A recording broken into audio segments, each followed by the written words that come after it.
Welcome back to Breakfast. Let's head straight to Westminster now and to the Chief Secretary to the Treasury, Darren Jones, who joins us live. Very good morning to you, Mr. Jones. We've got inflation figures out in 15 minutes' time. What are you expecting from them? Well, good morning. Just say the inflation figures will be out about 7 a.m. This morning. We expect inflation to continue to be around the target number of 2%, but we recognise there's still more to do to tackle the cost of living crisis for families across the country. That's why the budget protected working people in their pay slips, also reduced the price of fuel by keeping the fuel price stable and making sure that we increase the national living wage for millions of people across the country on the lowest wages. Do you have confidence in Rachel Reeves as Chancellor? Because the markets are in turmoil. UK borrowing costs at a 27-year high. The pound has reached its lowest level since 2023. It's not looking good, is it, for a Chancellor that promised growth? The markets are stable. The country's been issuing debt in the normal way for the last week or so, and there's been more subscribers to that debt than we need, and the figures are stable. The markets are functioning in a normal way. So absolutely, I have confidence, of course, in the Chancellor, as does the Prime Minister. She returned from China this week doing trade deals for UK businesses and gave a statement to the House of Commons yesterday. And we're getting on with the work that we were elected to do by bringing change to this country, starting with economic and political stability, and yes, having to take the tough decisions in order to clear up the mess that we inherited from the Conservative Party. Well, Darren, I don't envy you that. That is a tough job.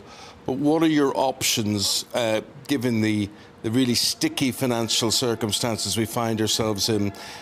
You can break the fiscal rules promised in the budget. You can raise taxes. You can cut public spending, or a combination of all three.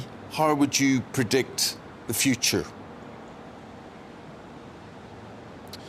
Well, look, you're right that the economy that this government inherited was an economy that had already high levels of debt after 14 years of failure to balance the books from the Conservatives and low growth in the economy. That's why we have tough fiscal rules. The Prime Minister, Chancellor and I have said repeatedly are non-negotiable. That is the starting point. So the costs for public services, the day-to-day costs of government, have to be met by tax receipts, not by borrowing. And in terms of our investment, we've got to get the percentage of debt as the size of the economy falling. We will be hitting those fiscal rules. As I say, those are non-negotiable. But also, we said that we're only going to be doing one budget a year. The next budget will be in the autumn. And so in the spending review that I'm now having to conduct with government departments, we're having to work with public services to make sure that they can live within their means. And that's what I think taxpayers would expect of us. Forgive me, Mr. Jones, forgive me, but you keep blaming your inheritance, the dire 14-year inheritance that we keep talking about. But this is a crisis of your own making, a crisis that was set out in the budget, including raising employees' national insurance contributions. There's Bloomberg analysis out today that could cost 130,000 jobs. This has impacted on working people, whether you say so or not, and that is all a result of your own making. Well, look, let's just be clear about what the facts show. You know, this Labour government came into government 6 months ago, and when the Conservatives left, they left us the country's credit card, and they had basically maxed it out in terms of debt. I mean, it was the Conservative Party that borrowed all of the money over 14 years to pay for day-to-day services. That's why our fiscal rule is so important, that we will not borrow money for day-to-day services. People at home know that you can't keep putting the monthly bills on your and this is not a change card. For the better. When you've got pensioners who are freezing, you've got farmers who are struggling because of inheritance tax rules, you've got businesses who now can't employ people because of changes to national insurance contributions. This is not a change for the better. If I might say so, I think you might be slightly missing the point. As I say, we've inherited a huge debt burden from the Conservative government, and we're having to deal with it. Those things I just listed are all your choices, your political choices.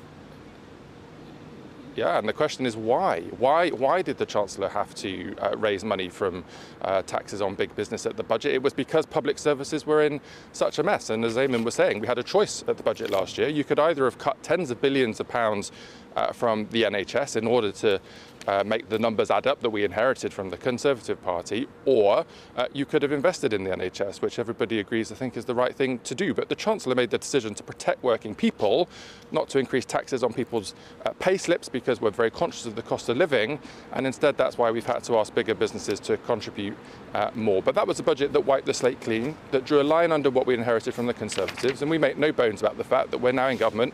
It's our job to tidy that up, to make sure our fiscal rules are embedded across the way in which we run the economy, to continue to protect working people, and to make sure that we get growth in the economy, which is the #1 mission of this government. And will one budget a year be enough to do that? I mean, the way you were talking earlier, you were saying you promised one budget a year. Does that rule out emergency budgets, or you're confident that you will be able to get through on what you have done so far? Yes, there'll be one major fiscal event a year, another phrase for a budget. There'll be 2 other points before the budget. So on March the 26th, there'll be the spring statement, which is when the Chancellor will present the next forecast on the economy from the Independent Office for Budget Responsibility. And then in June, I'll be presenting the conclusion of the spending review, setting budgets for multiple years. And then we'll go into this year's budget in the autumn. Just very briefly. Tulip Siddiq, anti-corruption minister, quit after being named in a corruption investigation. What do you have to say about that? Look, the Prime Minister set up a process for ministers if there was any suggestion of breaching the ministerial code. Tulip Siddiq followed that code. She was shown not to break the ministerial code, but she chose to leave government because of the attention her family connections are bringing on the government, and that was the right thing to do, and the process was followed properly. It calls into question Keir Starmer's judgment, though, doesn't it? Because all of those facts with the links to her family in Bangladesh, that was all in the public domain. Why did it have to go to this independent standard watchdog to find out what we already knew? Well, we saw under the last government that when the Prime Minister, for example, Boris Johnson, was taking all the decisions about ministers' behaviour, they didn't do what they needed to do. This is an independent process with an independent ministerial ethics advisor. That's the proper process that Keir Starmer set up, and that's the process that's been followed. Darren, we'll have to leave it there. And I should say, the next time we book you at this time of the morning, we're going to give you a cigarette lighter. You're completely. It could be anybody standing there. I'm just taking your word for it. That is actually you, but it's really dark, really dark. I promise. There you are, the Prince of Darkness. Thank you very much indeed, Darren Jones. Darren is the Chief Secretary to the Treasury. So busy times for him with the inflation figures due out just in about 5 minutes' time. Actually, we'll bring those to you live. Yeah, Claire and Andy, we've got 1 minute with you. What do you make of what was said there?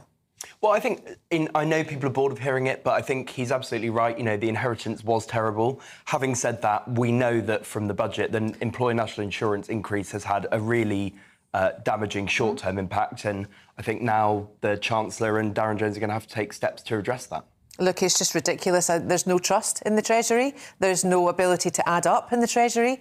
Neither him nor Rachel Reeves would get a job in Greggs with their lack of maths, with mathematical addition factors. It's horrific. They had 14 years in opposition, Andy. They knew what they were going to inherit. So they should have been putting plans in place. What would they have done? What should they have done? Well, they should have sat around the table and got brains together to find out what to do. I don't think taxing people, especially not small and medium enterprises, because that is killing the economy. We need growth. Where do they think the growth is coming from? The amount of hot air they're spewing? I don't. Come on. I think they had really difficult choices to make, Claire, so I do think... We all do, Andy. We all do because of them.